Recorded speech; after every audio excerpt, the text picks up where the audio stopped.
Saudações filosóficas. Hoje vamos analisar e interpretar, ainda que de modo bastante superficial, um poema de David Mourão Ferreira e vamos aproveitar essa análise para refletir sobre os conceitos de nada e de infinito. A composição poética em causa intitula-se Ladainha dos Póstumos Natais e é de facto um poema extraordinário. Deixamo-lo na descrição do vídeo para ser mais fácil acompanhar estas reflexões. Formalmente, o poema é constituído por 16 versos, distribuídos por 8 dísticos. Todos os versos têm 12 sílabas métricas e há um verso que se repete em cada dístico, justificando assim o termo ladainha. Não vamos aqui recitar o poema para não estragar a mensagem e também porque o próprio David Mourão Ferreira o recitou e muito bem. Aliás, o registro sonoro encontra-se disponível na internet. Passemos então à análise do poema. Numa perspectiva geral, podemos dividir este poema em 3 momentos. O primeiro momento é composto por 6 dísticos, portanto corresponde a grande parte do poema, e aí exprime-se o desaparecimento gradual do sujeito poético. O segundo momento corresponde ao 7º dístico, que expressa a extinção de uma realidade cultural ou até civilizacional. O terceiro momento corresponde ao último dístico e sugere a aniquilação do próprio universo. É, portanto, notório o desequilíbrio em termos de número de versos que são consagrados ao desaparecimento do sujeito poético relativamente ao que acontece com as outras 2 ordens da realidade. Entrando agora em maior detalhe, constatamos que nos 2 primeiros versos é referida a morte física do poeta, o seu desaparecimento do mundo dos vivos. Lemos aí o seguinte: há de vir o Natal e será o primeiro em que se veja à mesa o meu lugar vazio. Bom, nos versos subsequentes assistimos ao desaparecimento gradual do sujeito poético na memória dos outros.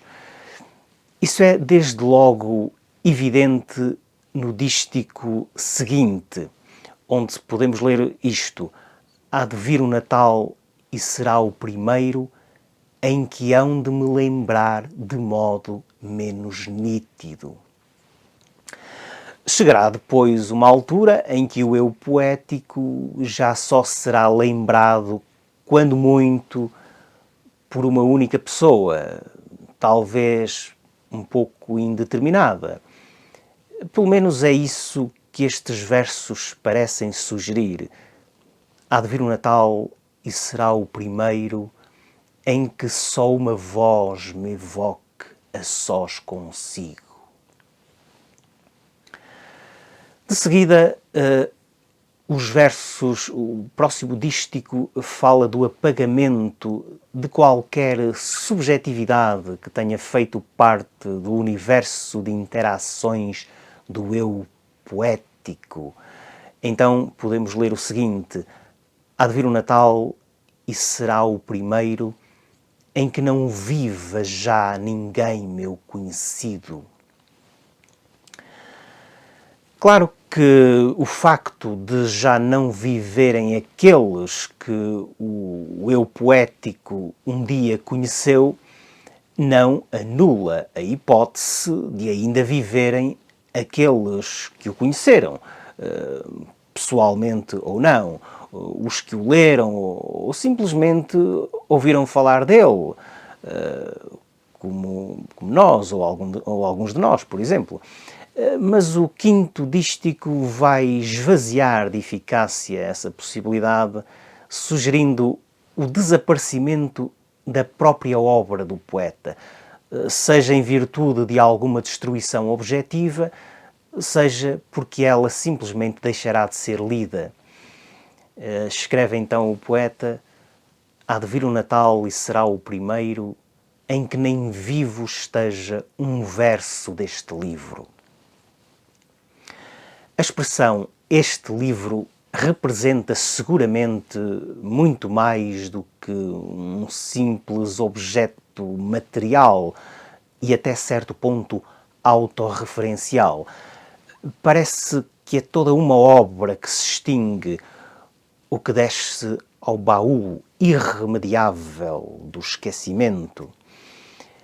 O sexto dístico fala-nos já da aniquilação total do sujeito poético e da sua obra, efetuando uma espécie de síntese de todo este processo de redução da individualidade ao nada. Então, escreve o poeta: há de vir o Natal e será o primeiro em que terei de novo o nada a sós comigo. No dístico seguinte, o registro já é outro. Passamos do plano da subjetividade para o plano da intersubjetividade ou da coletividade.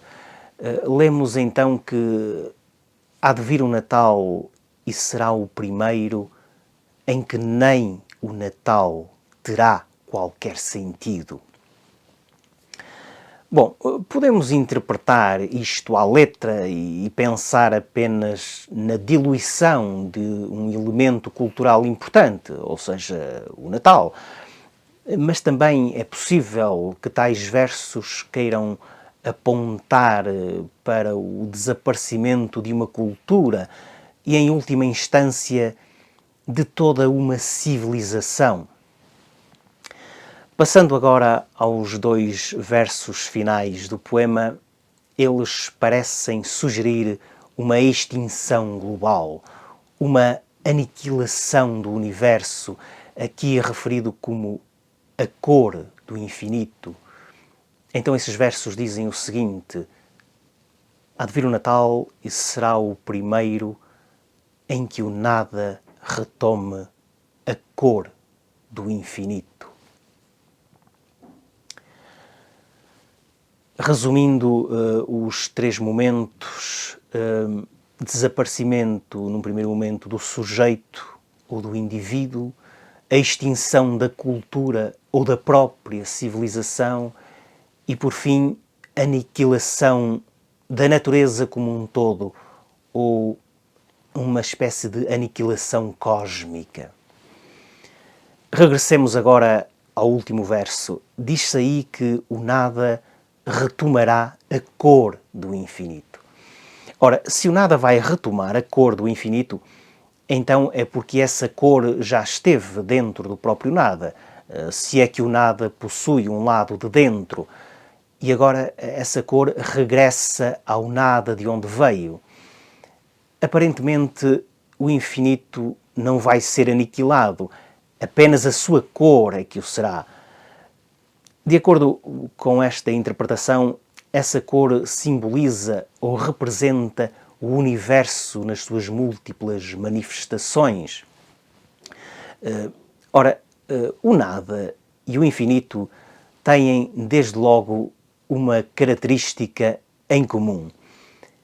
Nenhum nem outro são mentalmente representáveis. Digamos que ambos são excessivos para o pensamento. O nada é como que um excesso de negação, enquanto que o infinito é como que um excesso de afirmação. Por isso estamos perante dois conceitos bastante poderosos quando a mente, de algum modo, quer superar-se e quando o organismo deseja simplesmente adormecer. O nada e o infinito são dois extremos que se tocam em termos de eficácia.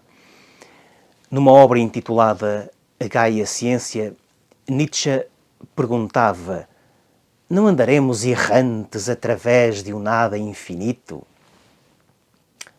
Provavelmente sim, provavelmente não, mas o que nos interessa aqui é essa associação do nada com o infinito.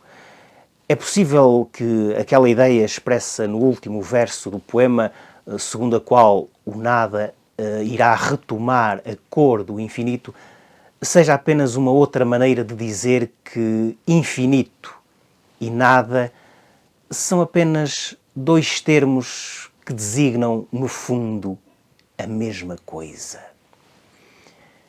O terreno é bastante movediço, mas vale sempre a pena pensar nisso. E por hoje é tudo.